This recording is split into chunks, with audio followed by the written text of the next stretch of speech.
This evening, the People's National Congress prepares for its 19th biennial Congress.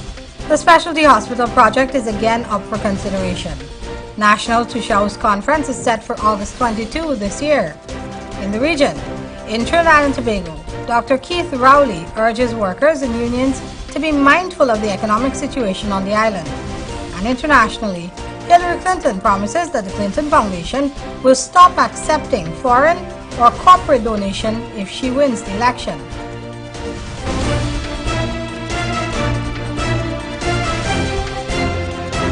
From Safetv headquarters in South Ramsgate Gardens, this is Safetv Headline News with Rihanna Ahmed.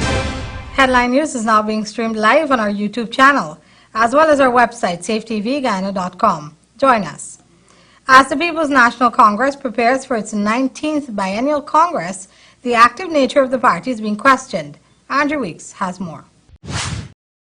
Since the PNC party, which is the leading party that took the office of the head of government 1 year ago, chairman of the PNC, Bassey Williams, was asked about the activism of the party and its lack thereof.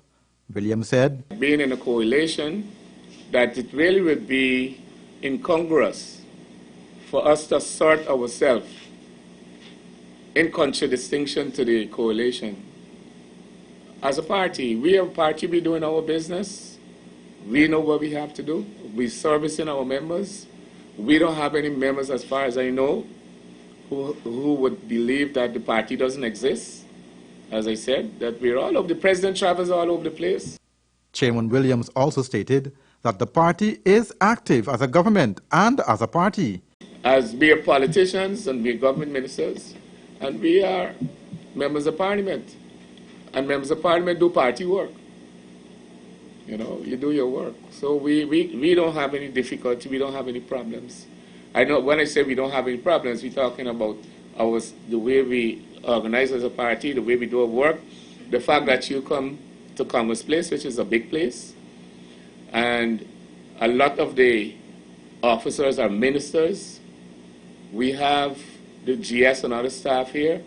I'm sorry if they're not making a lot of noise, but trust me, the General Secretary and his staff, they're getting a lot of work done. The question was also put to the minister that given the party is in coalition agreement with the AFC, why is it that members of the AFC are commenting on national issues like the City Council and government ministers, among others, and the PNC is not doing the same? Williams responded.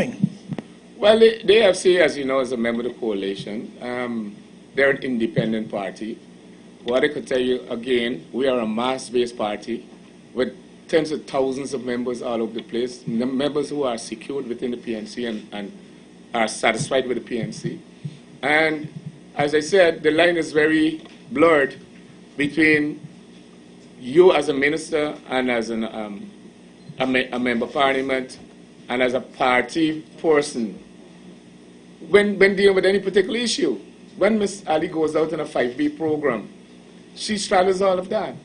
When I go out to a region and they're asking me legal questions, they're asking me questions about the party. In fact, everywhere I've gone, it has been a combination of party community meetings, official meetings. I just came back from Region 9, I went to Lethem, you know, we had a presentation for a youth leader, we had Mr. Norton down there, we had presentation to the young people who did well at the grade 6 examination.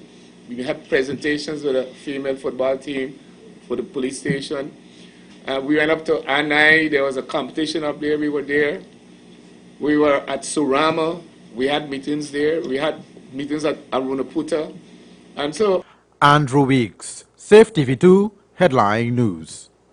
Thanks, Andrew. The government is yet again reconsidering the specialty hospital project, which was being pursued by the previous administration. The construction of that controversial specialty hospital is once again in trouble. This was the indication given by Public Health Minister Dr. George Norton. A decision was taken where this whole concept of a specialty hospital would be revised, and I was asked for my take on it. At a recent cabinet meeting, Dr. Norton came up with an idea that will perhaps alleviate the discomfort of mothers and babies who are patients of public health institutions across the country. There's some dark areas that cause us to look for an alternative. And I came up with this idea of a maternity pediatric hospital. Norton's suggestion is still being considered at the level of cabinet. The BBC government was initially conned by Syringer Engineering Company Limited, an Indian firm that authorities are still unable to locate. When the coalition government took office last year, it decided to go ahead with the project and subsequently employed Feathers Lloyd. However, that company was also blacklisted by the World Bank for fraud and corruption. Because we had not all the information regarding that specialty hospital, there's some dark areas. As it relates to the recently proposed pediatric hospital, Norton could not say whether the remaining $13 million from the loan offered by the Exim Bank of India would be used. The health minister did explain, though, that the money might very well be used to develop other medical institutions across the country. While the government continues to deliberate on the way forward, the question is, what exactly will be built on the Lillian East Coast MRR plot of land?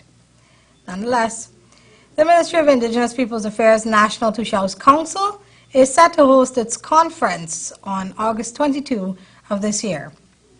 At a press conference held on Friday at the ministry's office, the leaders called for unity among Amerindians and help from the government and extractive industries for economic independence. Andrew Weeks was there and filed this report. Chairman of the Tushau Council, Joel Fredericks, said there are a number of issues to be discussed. He also made an appeal to government to listen to their concerns. Where do we fit in contributing to the development of this country? So we are looking forward for this 5 days of intense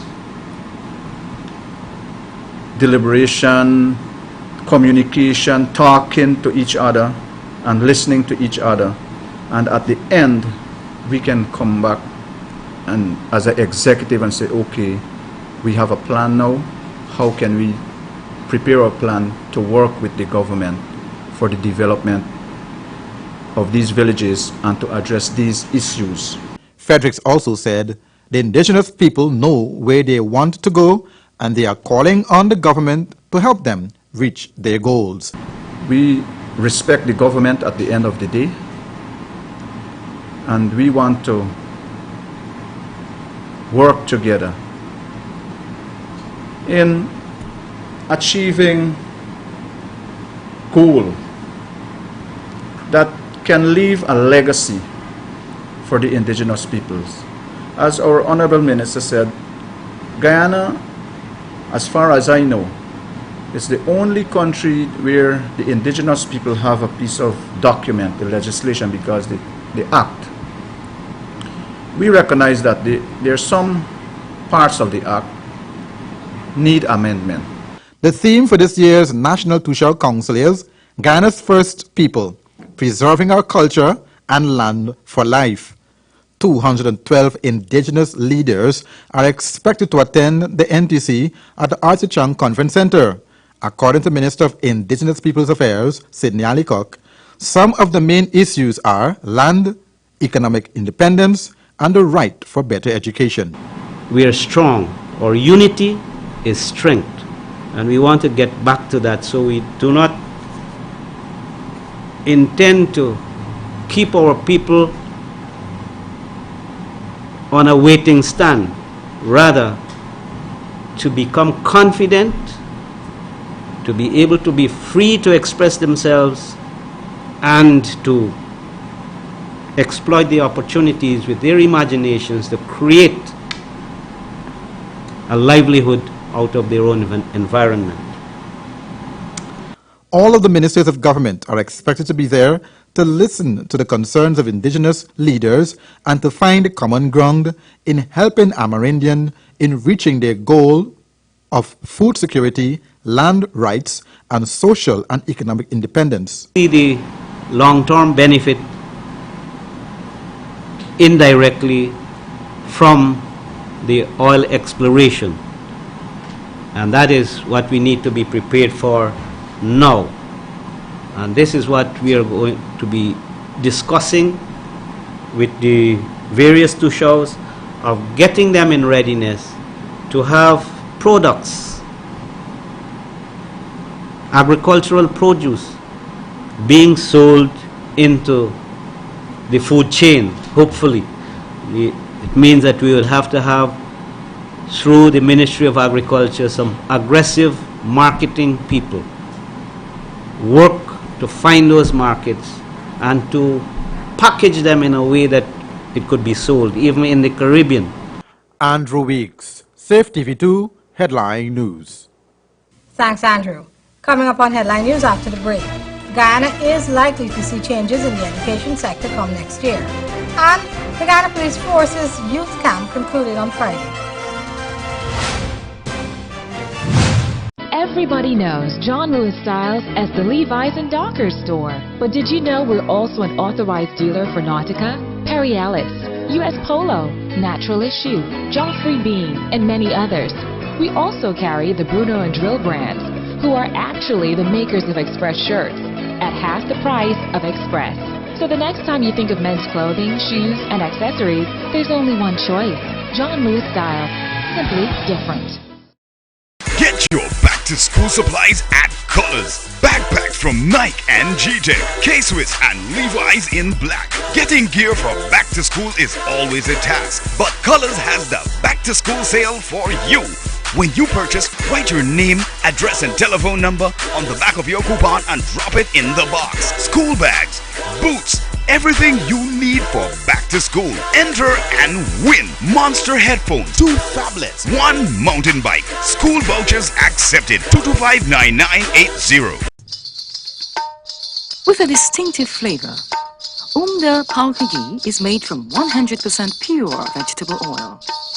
This Palka ghee is a delight when preparing sweetmeats and other dishes for healthy cooking with a rich buttery taste and aroma. It is used for religious purposes and is a principal fuel for burning. Umda Palka ghee is light, pure, with a real ghee texture. When you think back-to-school shopping, think clearance. Get your boys in shoes for school in brands like Timberland, Reebok, Land Rover LRX, and more. While for your girls, there are Hush Puppies, Clarks, LRX, and many others. What about backpacks? Get long-lasting brands like Swiss Brand, JanSport, Nike, and Kenneth Cole, including Police and Dockers pants for boys, all at clearance. For quality clothing at affordable prices, clearance, always keeping you in style. It's slipping through our hands, we're sinking in the sand.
Fly always. Always something new.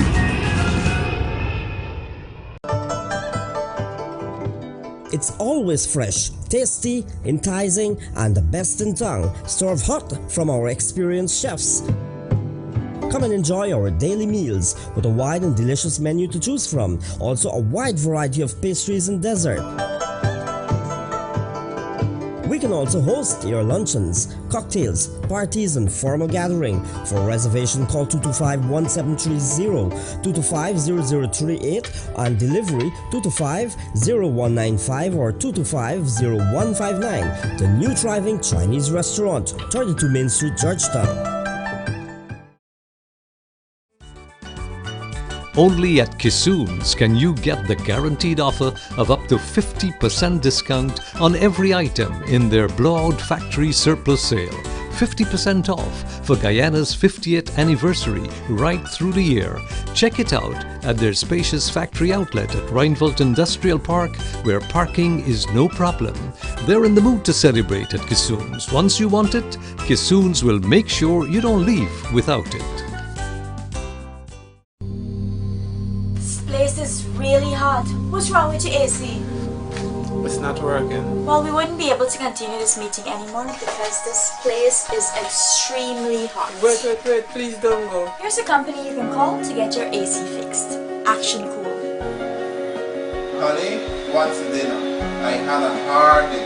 I'm sorry you had a hard day, but guess what, babes? I didn't cook today because the stove is not working. Having trouble at home or at the office? Then call the professionals at Action Cool. Our fully trained technical team have the skills and experience in repairs of all air-conditioned units, refrigerators, gas stoves, washing machines, and a whole lot more. For further information, visit us at 86 Hill and Princess Street, Mandela Avenue, Georgetown, or call us on telephone number 225-7867.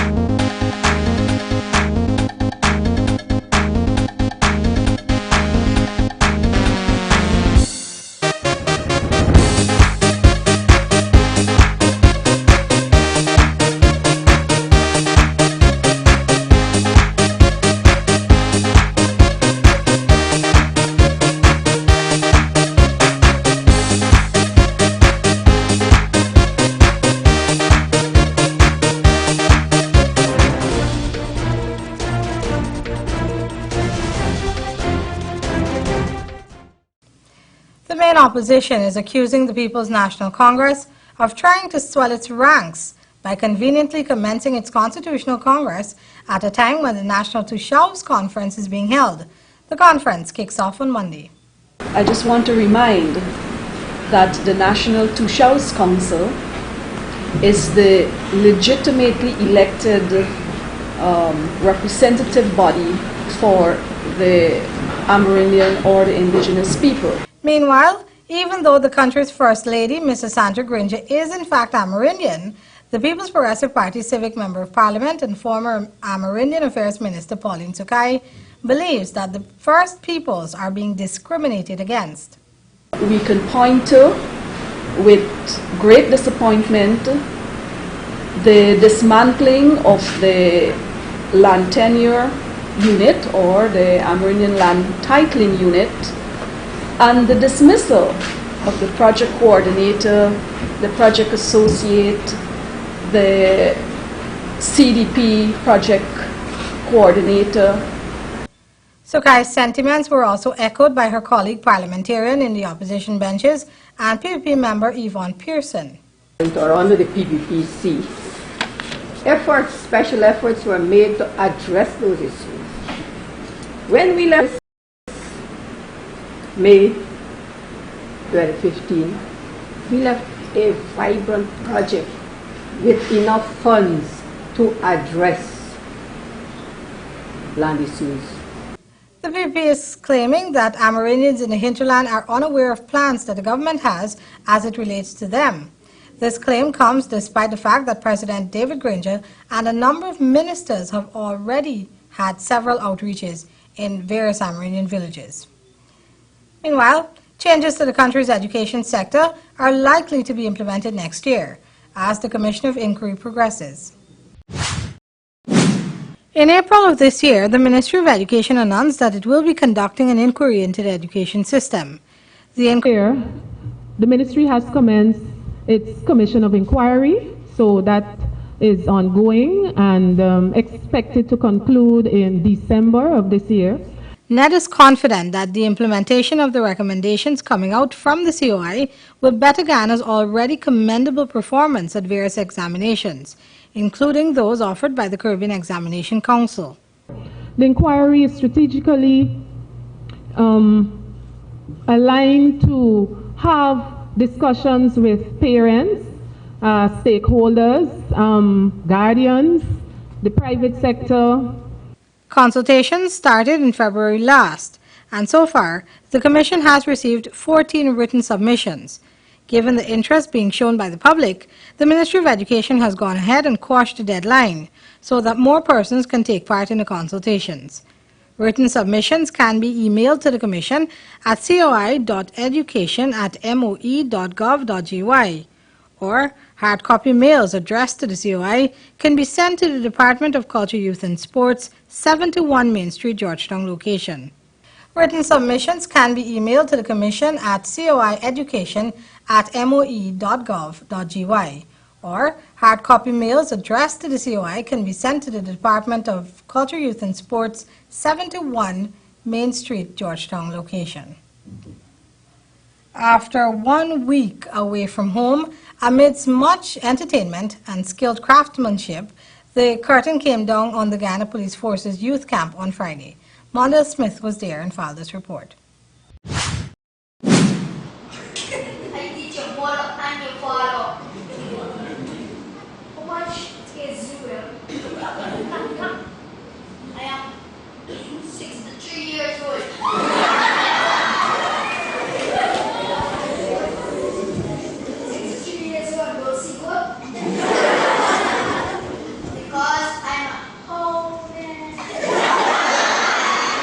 The annual youth camp organized by the Ghana Police Force in collaboration with the Guyana Association of Women Police hosted a youth camp for 1 week at Camp Madawini on the Soesdijk-Linden Highway.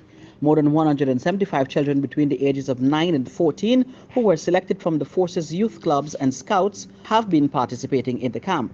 My name is Grace Davis. And you are? I am Deputy Superintendent of Police. And you're also camp mother? Yes, I am. As camp mother, what were these youngsters exposed to over the past week? They were exposed to life skills such as woodworking, floral and fruit arrangements, fabric painting, decorative dolls, thread work. They did some wedding books, like guest books for when you go to the wedding, lampshades, and they did school uniform. Tion Hope is second in charge of the Scouts Association section of the Ghana Police Force's youth camp. He is ably supported by Lennox Morris, who is in charge of the teaching of woodworking skills. Our objective is basically to ensure that every scout becomes a useful citizen in society. How many young people are we talking about? Throughout the force, we have approximately 458 scouts throughout the Guyana Police.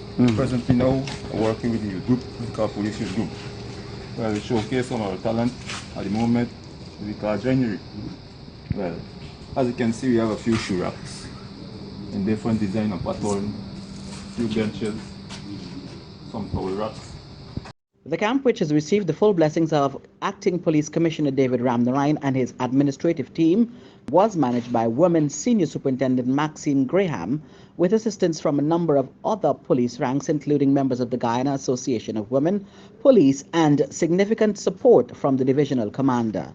The benefit we want them to get from this in the long term is to be disciplined and to work together so they can be meaningful to society. They are drawn from the police community youth groups. That's from the different divisions. The circumstances, some of them come from single parents. Okay? And some of them came out of very volatile homes. But the aim ultimately with this camp is to prepare them for what?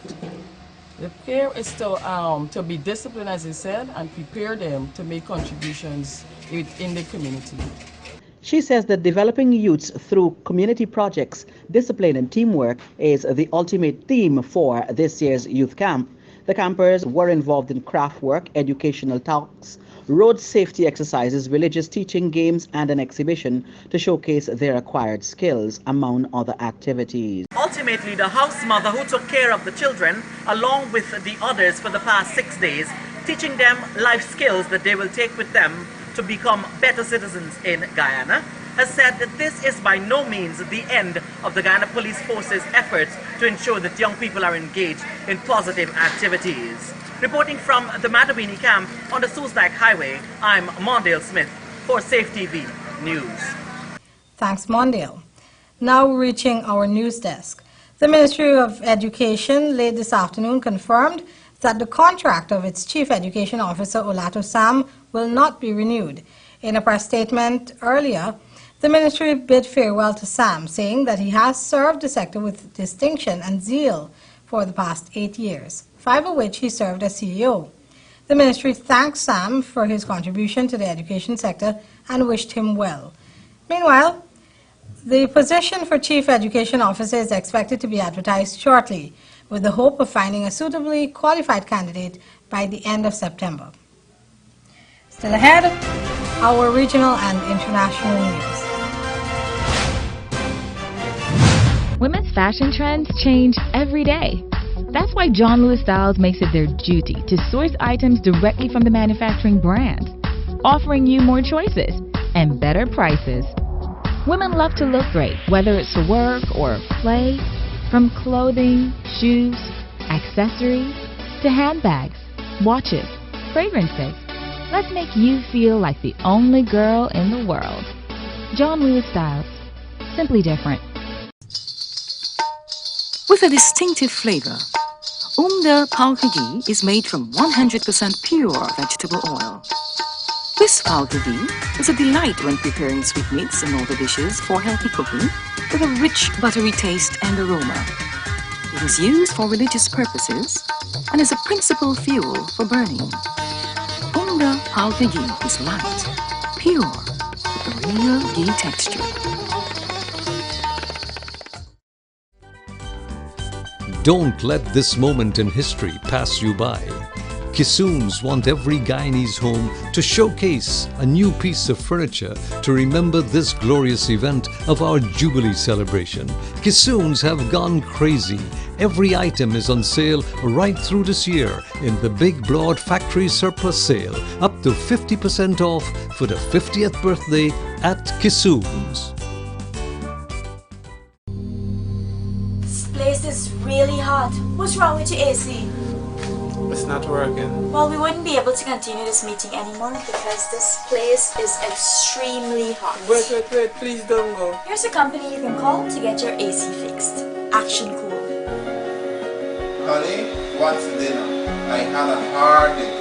I'm sorry you had a hard day, but guess what, babes? I didn't cook today because the stove is not working. Having trouble at home or at the office? Then call the professionals at Action Cool. Our fully trained technical team have the skills and experience in repairs of all air-conditioned units, refrigerators, gas stoves, washing machines, and a whole lot more. For further information, visit us at 86 Hill and Princess Street, Mandela Avenue, Georgetown, or call us on telephone number 225-7867.